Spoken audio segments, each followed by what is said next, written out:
दोस्तों नमस्कार। आज अपन बात करेंगे कि आईटीओ के एग्ज़ाम का सिलेबस क्या है। आईटीओ एग्ज़ाम के अपन फोर्थ पेपर की बात करेंगे केवल।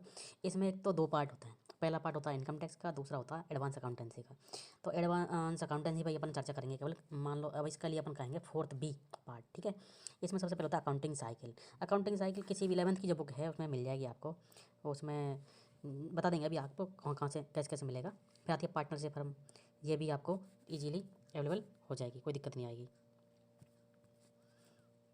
फिर है जॉइंट वेंचर भी मिल जाएगा। Consignment, company accounts, accounting standard, ये थोड़ा सा देखना पड़ेगा कौन कौन से आपके उसमें हैं।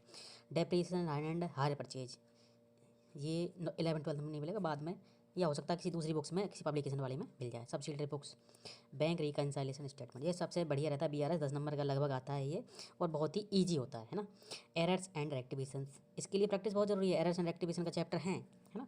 बिल्स ट्रांजेक्शंस और मिसलेनियस टॉपिक्स, ये कुछ 12 तरह के टॉपिक इसमें डाले गए हैं। अब इनको अपन को देखना है कहाँ कहाँ से अपन को कैसे कैसे पढ़ना है। इसके लिए सबसे इंपॉर्टेंट क्या है कि अपन 11th और 12th की जो बुक है ना, कोई सी भी एप्लीकेशन की आप उठा लेना। सबसे पहले अपन मैंने इसमें देखो दिखाया है, डीके गोयल, राइस गोयल एंड सैली गोयल की है ये एपीसी पब्लिकेशन की है, आर्य पब्लिकेशन वाली।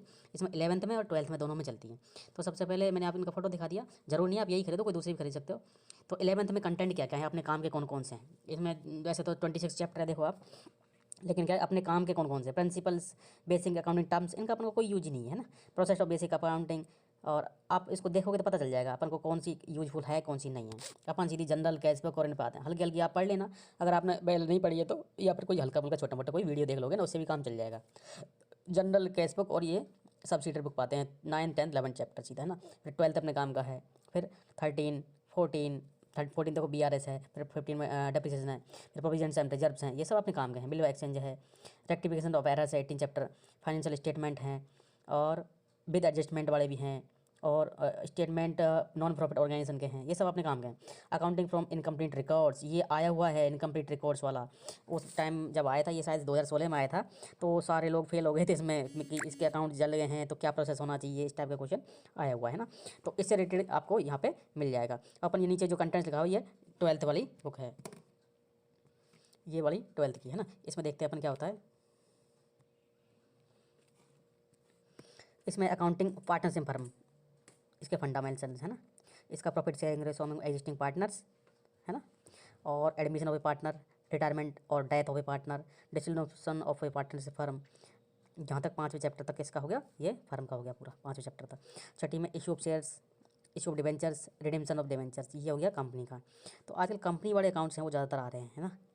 अब ये तो इसमें जैसे अपन ने बात करी केवल चैप्टर की, चैप्टर से सॉल्यूशन थोड़ी होना है। अब इसमें जैसे बहुत सारे चैप्टर हैं, अपन को करना क्या है कि जैसे ये चैप्टर है, कोई भी अपन मानो जनरल का लेते हैं, चैप्टर नंबर 9 में अपन कोई टॉपिक पढ़ा कुछ भी, उसके आगे उसके इलस्ट्रेशन दिए हुए हैं, उदाहरण दिए हुए होते हैं, लास्ट में क्वेश्चन आंसर दिए होते हैं। लेकिन इतना सब कुछ पढ़ने बैठेंगे ना, अपन बहुत ज़्यादा हो जाएगा। तो उसके लिए अपन को करना क्या है कि अपन को एक रजिस्टर में या कहीं भी, या फिर एक कंप्यूटर प्रिंट लेके चिपका लेना है, उसमें सारे चैप्टरों के नाम लिख लिए। मान लो इसमें 22 चैप्टर अपन काम के मान रहे हैं, लेकिन अपन ने फर्स्ट लिया ये 9 नंबर का है ना, जनरल वाला। अब इसमें कितने इलस्ट्रेशन है आपको, जैसे 50 है मान लो, तो नंबरिंग कर देनी है 50 तक, है ना। उसके सामने अपन के वो होती है ना रो, और उसमें सेल, उस सेल में अपन वो टाइप कर लेंगे, है ना। 50 तक उसको क्यों ज़रूरत है अपन को। फिर इसके लास्ट में क्वेश्चन आंसर होते हैं, उसी के नीचे क्वेश्चन आंसर लिख देंगे, तो क्वेश्चन आंसर है। क्योंकि अपन को इतने सारे एग्जाम्पल नहीं करने, एक अपन ने कोई चीज़ पढ़ी, उसके 10 एग्जाम्पल दिए हुए हैं, अपन को एक ही पढ़ना है। फिर अपन आगे दूसरा, क्योंकि बहुत मोटी किताब होती है, इतना अपन कवर नहीं कर पाएंगे। और फिर क्या है कि आदमी की सबकी भूलने की आदत होती है। अपन एक पे लेके और उसको हटा लेंगे, है ना। हटा लेंगे तो क्या हो गया, मतलब इसको क्रॉस कर जाएंगे, एक नंबर अपन ने कर लिया था जिस टाइम अपन पढ़ रहे थे उसी समय। और फिर अपन क्या हुआ, मान लो दूसरे दिन, आज अपन ने पाँचों पढ़े, तो 5 के मतलब पहला 7वां 12वां 15वां ऐसे अपन ने उसको काट दी, अपन ने एग्जाम्पल सॉल्व कर लिए हैं उसी पढ़ते टाइम ही। अब अगले दिन क्या है कि उसको रिवीजन करने के लिए एक एक एग्जाम्पल और कर लो, है ना।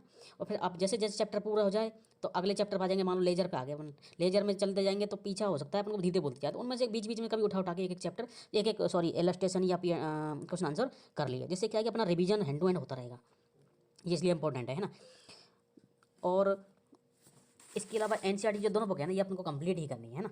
इसके अलावा स्टेट कुछ चैप्टर इसमें है नहीं, है कौन से नहीं, जैसे इसमें मेरे को देखो 11वीं में एक तो डेफिनेशन दिख रहा है इसमें, कुछ इसमें दिख नहीं रहे हैं, अपन उससे से देख लेते हैं।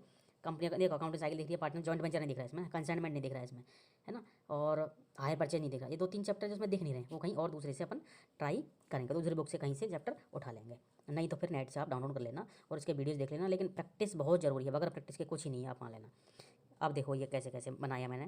जैसे क्लास 11th है, उसकी अकाउंटेंसी की है, चैप्टर 1 है, ये है अकाउंटिंग इक्वेशंस। इसमें इतने इलस्ट्रेशन थे, ये अपने काम का नहीं था शुरू में, तो मैंने इसके ज़्यादातर नहीं किए, है ना। देखा इलस्ट्रेशन और ये P&Q, बुक्स ऑफ जनरल, इसमें से भी, और प्रॉब्लम्स वाला कुछ जो भी आपको चैप्टर में लगे कि ये आपको करना चाहिए।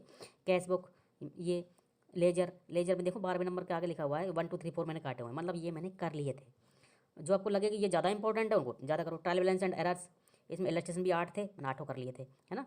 और ये क्वेश्चन आंसर जो थे 3 थे, मतलब 9 थे, उनमें से 3 मैंने कर लिए थे। मतलब अपन को जैसे जैसे टाइम मिलते जाए, मतलब अपन का उद्देश्य सबको कोर्स भी कवर होना चाहिए ना। अपन 2 चैप्टर को लेके बैठ रहे हैं 2 महीने तक, कोई मतलब नहीं है। BRS बहुत ईजी है, इसमें से देखो कितने सारे कर रखे हैं, 10 तक कर रखे हैं मैंने इलस्ट्रेशन, और ये कुछ गोले मारे हुए हैं, कुछ सही में नहीं याद, किसी से पूछ लो। इस तरह से आपको पूरा कोर्स कवर करने के लिए बहुत ज़रूरी है। आपको लगे कि मेरे को ये चैप्टर में से आज कुछ करना है, तो कोई जो आपने नहीं किया हुआ है पहले उसको कर लो, उससे ये भी रहेगा कि मैंने पहले नहीं किया, है ना। ऐसा करने से बहुत ही ईजी रहेगा। मैंने 22 चैप्टर देखो ऐसे करके बनाए हुए हैं ना। ये नीचे डायरेक्ट टैक्स रेडी रेकनर का, हालांकि पार्ट 1 में आएगा ये, इसमें से इसलिए लिख रखे हैं कि कौन कौन सा अपने सिलेबस में है, कहाँ कहाँ से कैसे पढ़ना है, इसकी जानकारी होना बहुत ज़रूरी है। अब 12वीं में देखो मैंने प्रिंट ही कर लिया था, जैसे अकाउंट फॉर पार्टनरशिप फर्म, है ना, फंडामेंटल्स, उसमें इलेक्शन कितने हैं, P&Q कितने हैं, ठीक है। इसमें 98 है, इतना करना पॉसिबल नहीं है, 68 है, मतलब इसमें इतने मोटे मोटे हैं कि अब करने में बहुत सारा टाइम वेस्ट हो जाएगा। इसलिए सेलेक्टेड करो और आगे बढ़ो, बीच बीच में टाइम मिलता जाए करते जाओ, जैसे रिवीजन भी होता रहे, है ना। फिर अपन और आगे चलते हैं और देखते हैं आयकर विधान लेके, ये तो एक्चुअली फर्स्ट के लिए है। फिर कंसाइनमेंट, जॉइंट वेंचर और हायर परचेज, ये देखो उसमें नहीं है, और ब्रांच अकाउंटिंग, हेड ऑफिस और ब्रांच अकाउंट की ऑफिस, ये इसमें नहीं है, तो दूसरी किताबों से आपको कहीं ना कहीं पढ़ने हैं। ये कैसे पढ़ने हैं वो आप देख लेना। इसके अलावा आपको क्या करना है कि जिस चैप्टर के आप टॉपिक पढ़ रहे हो, कोई भी चैप्टर जैसे लेजर का पढ़ रहे हो, तो एक उसका वीडियो देख लो यूट्यूब पर। तो इसके लिए सबसे बेस्ट एक चैनल है अकाउंट्स अड्डा, उस पर उसके मतलब इस किताब के नहीं, उसका दूसरी राइटर की किताब है, उसको ये सॉल्व करवाता है। आप जरूर नहीं APC की लो, उससे को देख लेना पहले 1-2 वीडियो, उससे पता चल जाएगा कौन सी वो करवा रहा है। क्योंकि सब किताबें जैसी हैं, सारे एग्जाम्पल एक जैसी, थोड़ा थोड़ा हल्का सा चेंज होता है राइटर का, बस कोई चेंज नहीं है, तो वो किताब ले लेना और अकाउंट्स अड्डा की वीडियो देख लेना। हालांकि शुरू में बड़ा अटपटा सा लगेगा, लॉन्ग थोड़ी टफ सी है इसकी, हंसी मजाक के साथ पढ़ाता है, लेकिन ये आपको सारा कोर्स कवर करवा देगा अकाउंट्स अड्डा वाला, है ना। इसके वीडियो बहुत छोटे छोटे होते हैं, मैं किसी का प्रचार नहीं कर रहा यहाँ पे, लेकिन मेरे को अच्छा लगा इसलिए आपको बता रहा हूँ, है ना। जब ये सारी चीज़ें कंप्लीट हो जाएं, मतलब आप 11th कर लो, 12th कर लो, अकाउंट्स अड्डा के सारे वीडियो देख लो, तो फिर क्या करो आप, फिर थोड़ा आगे बढ़ो। फिर मिनिस्ट्री स्टाफ के जो है ना, जो एग्ज़ाम है पुराने पेपर्स, उनको सॉल्व कर लो एक बार, वो भी अपने लिए काफ़ी हेल्पफुल है ना। और 2015, 16 और 17 ये एग्जाम पेपर्स IT वाले मेरे पास पड़े हैं, और मैं उनको डिस्क्रिप्शन में डाल दूँगा, वहाँ से PDF आप डाउनलोड कर लेना। फिर भी ये सारी चीज़ कंप्लीट हो जाए तो अपन को और एडवांस करना है। यहीं से काम नहीं चलेगा कि आप इतना सोच रहे हो पढ़ाई पढ़ी, 2 किताब मोटी मोटी पूरी कर ली और छोटी मोटी भी कर ली और अकाउंट्स अड्डा भी देख लिया, हो गए मजे, अभी प्रॉब्लम सॉल्व नहीं हुई है। जब ये सारी चीज़ कंप्लीट हो जाए तो क्या करना है आपको, CA जो है ना, उसकी कोचिंग इंस्टीट्यूट के किसी भी वेबसाइट पर जा करके इनकम टैक्स से रिलेटेड RTP, मतलब RTP का मतलब क्या होता है, रिवीजन टेस्ट पेपर्स, और MTP मॉक टेस्ट पेपर्स, वो डाउनलोड कर लो, इन्हें सॉल्व करने का प्रयास करो। इसके पश्चात अगर आपसे नहीं होते हैं तो यूट्यूब पर जाकर इनको देखो, वहाँ भी इनको हल करवाते हैं ना। मतलब अपन को ज़्यादा से ज़्यादा प्रैक्टिस करनी है।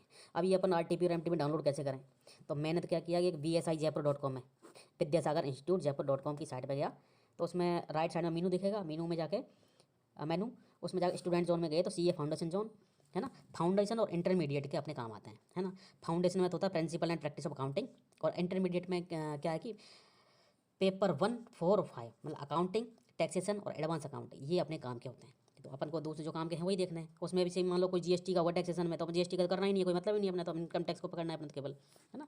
तो वहाँ से अपन को RTP और MTP डाउनलोड करनी है। अब जितना तो मटेरियल तैयार होगा, इनको कर लोगे ना आप RTP और MTP को, तो आपको पूरा कॉन्फिडेंस आ जाएगा, बस अब मुझे पेपर एग्जाम करने से सॉल्व करने से कोई नहीं रोक सकता है ना। तो इनको आप सॉल्व करना, और कुछ वीडियोज़ में इससे रिलेटेड और बना दूंगा, जिससे आपको और जानकारी हासिल हो जाएगी, ठीक है। करके देखो, मज़ा आएगा।